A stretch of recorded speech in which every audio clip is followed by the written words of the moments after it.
What's going on, everyone? My name is Nicholas Merton here from DataDash, and today is September 13th of 2023. Well, folks, I hope you all are having a fantastic day wherever you are, because in today's video, we've got to spend some time to talk about a major volatility spike we are expecting in Bitcoin's price here over the next 24 to 48 hours. As Bitcoin has been chopping sideways here since mid-August for practically a month now, I think that we're going to see a major move here in the near term, depending on some major macro elements that I don't think are getting enough attention. And as Bitcoin becomes a large asset, we've got to be watching these things, as they're going to have a bigger impact on the price direction of Bitcoin, especially at this critical price range we're at now. We've got a lot to discuss in today's video, so if you guys happen to enjoy the rambling, consider dropping a like. It's one of the greatest ways you can support the channel, and let's go ahead and kick things off. All right. So I want to first start here by talking about the fact that, as we mentioned earlier, not only has Bitcoin had relatively low volatility, we've had a few moves here to the upside and downside, but generally reverting back here towards this price range. Around the same range, we eventually saw buyers come in around mid-June that led us back up here towards relative highs for this, what we believe is a relief rally, not the start of a new bull market. Again, people's perspectives will be different on that. I can respect that. But at the end of the day, we are now down at a critical range here. And we are going into a major macro event, which is why I believe things have been kind of sideways here. There's a lot of potential bidders that are coming in here trying to provide support, those who are betting on the new bull market. And there are those who are offloading off of these kind of short-term bumps like the grayscale news that really didn't guarantee a Bitcoin ETF, although it was sold like that to many traders and investors. So what is the catalyst here that we're looking forward to? Well, later on today, we are going to be having the CPI release from the US Bureau of Labor Statistics, which is going to give us the August numbers for inflation, the month-over-month increase, and therefore the new annualized figures. And because of the essentially the base impacts of the energy prices being reduced over time, that weight is no longer going to help the CPI. So we essentially need to see a positive beat here against the analysts that we are essentially going to see inflation move lower. Now, I want to make a few things here clear before we dive into that macro perspective. When it comes to a lot of crypto assets here, we're seeing the risk on plays are just not leading here. Since back in September of 2022, over a year now, we've been covering it here. We've been talking about this as well.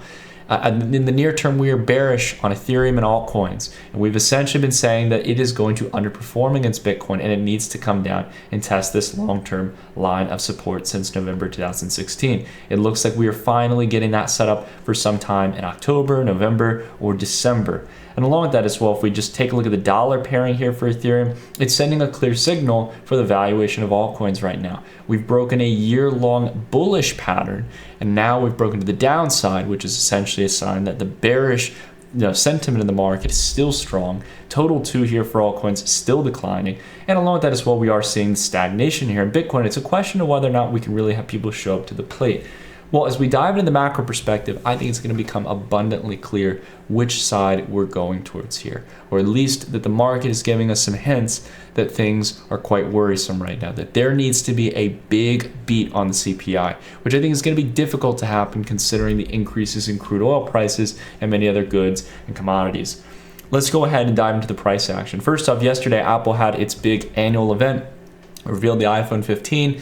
Some of you might be wondering, Nick, what does this have to do with Bitcoin? It has everything to do with Bitcoin, because if Apple as a company is not showing solid signs of growth, this $2.7 to $3 trillion company is no longer going to trade at such a high valuation, and more specifically a high PE multiple. If people are expecting much lower growth, and the market showcased yesterday that they weren't really impressed by what was revealed at the event, there's a good chance that as Apple's already rolled over, basically failed to fill this gap, that essentially the bears are in control and we're moving lower here, at a minimum down to this line of prior resistance in the past that might be new support. But if we deviate below that, that is going to spell really bad news. And if the volatility index, or the VIX, which measures volatility in call and put options on the S&P 500, is telling us anything, we've been building a base here since back in late May to early June that is looking like it's ready to spike back up. If this was a major deviation from the long-term line of support, right? If this is not a sustained breakdown, if this doesn't start to act as resistance like it started to do back here in May or here in August, and we get back above this level, I gotta tell you guys, a recession is finally coming. I understand there's been a sentiment in the air here, and I'm going to be a bit honest here in my opinion. I think a bit of an arrogance that's been going on and the disconnect between those who are investing in asset markets and those who are highly dependent on the real economy, those who are dependent on their job, who again are maybe not in as fortunate of a position at the end of the day where inflation is hitting them quite heavily. For again those of us who are caught in the crypto space or in equities, we tend to think on the optimistic spectrum that the number goes up and to the right. And while I do agree with that in the long-term perspective, I believe that there's a big disconnect with the premium we're paying in equity markets versus the fundamentals. And a lot of people have started to believe that, we're going to have the soft landing, right? The soft landing narrative has come back, right? Almost as blindsided as inflation being transitory.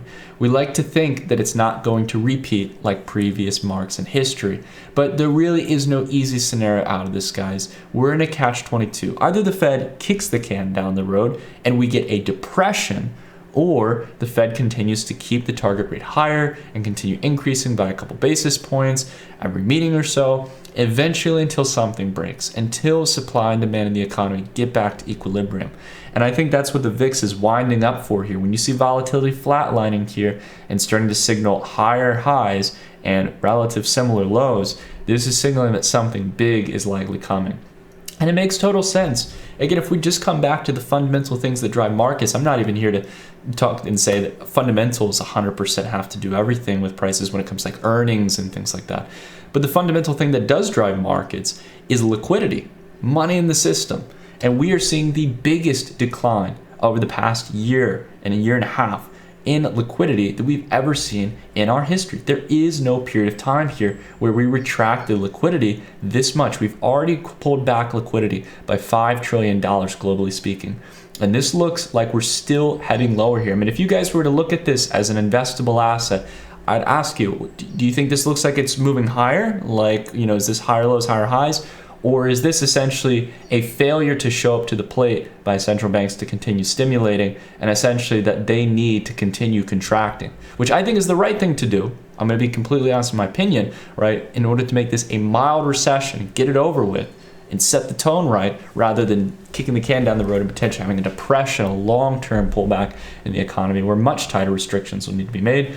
It looks like global central banks didn't show up in this quarter. This is a quarterly chart, so each of these represents 3 months. We're looking all the way back here from the relative peak in October of 2021. And essentially, the majority of these quarters have been contractionary liquidity. And when you're removing, say, like what we did last quarter, $1.5 trillion in global liquidity, again, that's going to have weights on equities, guys. And maybe it doesn't happen here today or within a week, but over the long term, this is going to, in the next few months, start to weigh down equities. And I think we're starting to see that now. Essentially speaking, global central banks are still reducing their balance sheet. They are still rising interest rates. This is a continued effort that showcases that not only inflation is not dealt with, but that central banks are going to go to extensive lengths to do the counter opposite of what they did for the last decade. They don't care so much if smaller things are breaking here. They need something big to break in order to actually pivot and lower their interest rates. And I don't think, even if something breaks, that the Fed can just go back to 0% interest rates. And I sure as hell know that they can't just go printing a ton of money. It's the reality at the end of the day, guys. It's a different environment. And if people are still trading in that mindset of the last decade, that the Fed is going to come in and rescue you, I think you got another thing coming to you. I only say that as a friend here. And I know many of you probably lean in the same camp as me, but I hope there are those of you out there as well. And I know there are some here who come here for a contrarian opinion. And I appreciate that. And I want to welcome you guys to the channel and stuff. I'm not here to be a monolith of opinion. And I don't think you're ill-minded or ill-spirited, essentially, if you disagree with me. Everyone has a right to their opinion. I'm just here to let you guys know that, unfortunately, time and time again, in these routine bear markets that come every 5, 7, 10, 15 years, this one has been a really long secular bull run, over a decade plus, from back in say 2009 up towards 2021. And people get used to the good times. And for many people, this is your first time trading through one of these markets. It's definitely the first time I've traded through a generational bear market that again comes around in these kind of multi-year time frames. And I've traded for well over 11, 12 years, right? So essentially, this is definitely a new experience, even for me. But I'm turning back towards history here. And boy, are we seeing the stars align here. Take a look at the unemployment rate. So many people are noticing here with, oh, Nick, the unemployment rate started to go up here. And that's one of the things that Jerome Powell said, that where he'd start to maybe pivot, and therefore equities are going to move higher, right?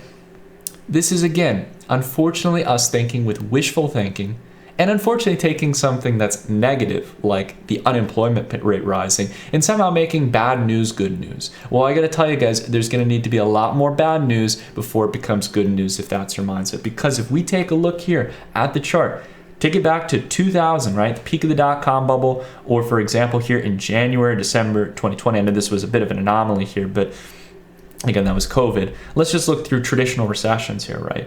Essentially speaking, as we go throughout history here in 2000, here in 2007, here as well, 70s or going back in the 50s, we got a lot of history and data to work with here in the 80s as well. Generally speaking, when we start to see this initial tick up here, we've still got multiple months to go before we get an actual peak and the unemployment rate. Now, some people may say, well, Nick, does that really matter at the end of the day? Like, don't equities start to rally beforehand? Does the Fed start to pivot? Well, I'll go ahead and just point out something here. Equities, like the tech stocks that essentially took a huge hit, more than 70% during the dot-com bubble, only started to bottom here between December 2002 and the first quarter of 2003. Right? So the dot-com bubble took 3 years, and it took a much higher unemployment rate before we got that bottom. Here in 2007, right, we essentially saw the unemployment rate start to bottom in October 2009. And while essentially it wasn't at the absolute peak of unemployment, essentially speaking, we were at a much higher rate here than the 4.4% or the 3.8% here in the dot-com bubble. Right? So my point here is to not just think that, oh, because unemployment is going up here, the Fed's got to come back and it's going to sugarcoat everything, and it's going to start pumping a lot of money, and it's going to start reducing interest rates, and things are just going to be good, and crypto's going to go to 100, or Bitcoin's going to go to 100K and beyond, right? And having yada, yada, yada. Again, it's wishful thinking, guys. We have a long way to go here, and unfortunately, I wouldn't be so much focused on Bitcoin going up and dollar cost averaging. I'd be thinking about, how am I going to hedge against near-term inflation? Is my job secure? And outside of that as well, do I have the financial resilience comparative to my debt, my income, in order to survive the next couple of months, right? That's finance 101 here, and we need to be thinking about that rather than going all risk-taking mode here in the near term. Outside of that as well, take a look at job openings. Now, I know a lot of people have pointed up, but Nick, again, another data point here.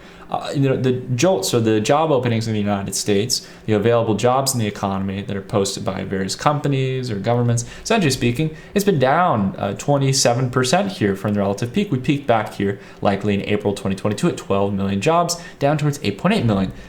That's a huge reduction, right? Over 3.2 million jobs removed from circulation. Isn't it time for the Fed to pivot? Well, let's take a look at what happened here in November 2018 into April 2022, a 38% correction. Or take a look back here from January 2007 towards here in 2009, a 55% reduction, and almost missed it here. We can take a look at 2001, the dot-com bubble, here towards July of 2003. And even if you take it from the point where equities started to bottom, you're talking about a larger percentage decline. Now, I'm not saying it's going to take years and years. It could very well be in the next couple months if the Fed keeps in the driver's seat on contracting inflation and we get that short-term recession. That would be the healthy thing to do. But unfortunately, if the Fed pivots here or says we're going to wait for the economic data to come out and we get a big CPI reading and they show that they are not in control, as I don't care if equities rally in the short term, if markets like the softer response from the Fed, that's bad news. That is really bad news that the Fed doesn't get ahead of this. And if inflation is starting to come roaring back, we're already seeing it in crude oil prices. We talked about breaking past the 200-day, making it support. We've been talking about it for weeks, and now it's just becoming growingly obvious. And another thing as well that's got me concerned is what's going on here with essentially the yield curve inversion, which has started to uninvert here, essentially from -1%, its lowest level that we have seen since back in the 1980s, mind you. But outside of that as well, a lot of people started saying, well, it's starting to uninvert. Isn't that a good thing, Nick? No, that's actually a really bad thing, because this means we haven't even seen the pain train yet. Essentially, if we take a look back through history, when we start to see the uninversion, that's when the pain starts to come. Here in November 2006, that's when the yield curve was maximum inverted in its relative terms. And then only until we started to go into 2008, 2009 did we start to get back towards a premium on longer term treasury notes or government debt versus short term. Same here in the dot-com bubble. March 2000, this is when the pain really came. So we have not experienced the pain. If people thought that that correction was the bottom at 30% for many of the major stock indices, boy, I think we got another thing coming to us. And again, it's what we've been bringing attention to, guys, which is that this is likely a relief rally. And we need to be prepared for very deceiving relief rallies, especially in a market, mind you, which many people have pointed to, has so much excess liquidity. And some people even use that as an argument to say, but Nick, it's going to take years for the Fed to be able to remove this money out of circulating supply. And there's going to be all these really strong relief rallies. I don't want to miss that. Well, sure, if you want to try to trade those, fine. But to be honest with you guys, this is not the period to make significant long-term bets. Not at least until we get better corrections in valuations. And it's probably not going to be in the big tech stocks. It's going to be very difficult for Apple or Microsoft to justify doubling their valuation, let alone 3 or 5xing their valuation, as probably many people expect, over the next 5-10 years. It's going to be incredibly difficult to do that. Because either we got to pay an even more ridiculous PE multiple in these companies from where they're already trading. Many of them are 30 plus, 30, 40, 50, 60 for the FANG stocks. I mean, that's bull market optimistic thinking. That's the bet on AI transforming everything. If that doesn't show up to the plate in earnings reports in the next quarter, and we get more reads on inflation and more tightening to come, that's going to spell bad news if these stocks are not going to be the market leaders that many people thought they'd be again, which just historically doesn't happen, as we've talked about here. Now, this is again the last chart I want to take a look at, guys. A lot of people have looked at the CPI. We've come from down around, top of relative top, the highest level since 1981 of around 9%, and we came down to 3.2%. This is in the United States. It's generally the same across the board if you look at a lot of other governments. Some are higher, some are lower, but I digress. The main point here is that many people believe we are steadfast towards 2%. Even here at 3%, many people believe that, hey, Nick, 3% is the new norm, or outside of that, they think, oh, okay, maybe 2% is the target, but we're almost there. Might as well start kind of getting in earlier, getting in ahead of the competition. We don't want to miss out on the bull market and these fresh lows.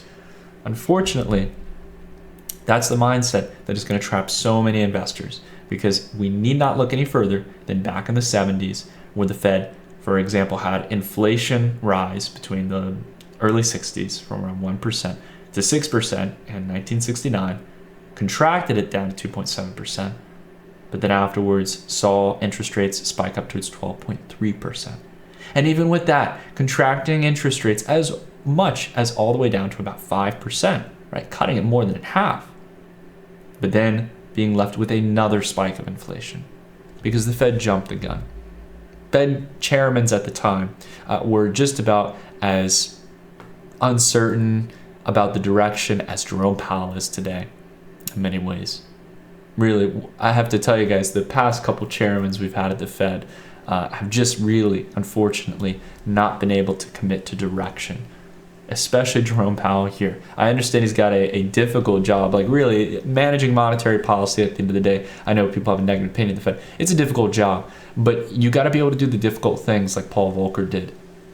You have to be able to sit there and say, no, we need to get this, we need to get it actually into, practically 0% inflation, into negative territory. We need to send a signal that we're getting equilibrium back for supply and demand so that inflation doesn't come back and we keep it at our 2% target. And in order to do that, the Fed is going to have to keep its target rate much higher than many people expect and for much longer. So when the data comes out here today, on September 13th at 8:30 a.m., don't be surprised, even if not today, but over the next couple of weeks or months, that this growing macro picture is going to have an impact on Bitcoin. We've got to be prepared for that, guys. I'm going to be here through good times and bad to give you guys what I believe is the honest truth, my genuine opinion, and what you should know when you're stepping into investing in crypto and stocks, any asset class. In an environment where you can get 4.55% on a high yield savings account or buying short-term treasuries, it doesn't really pay to go that long on equities and crypto.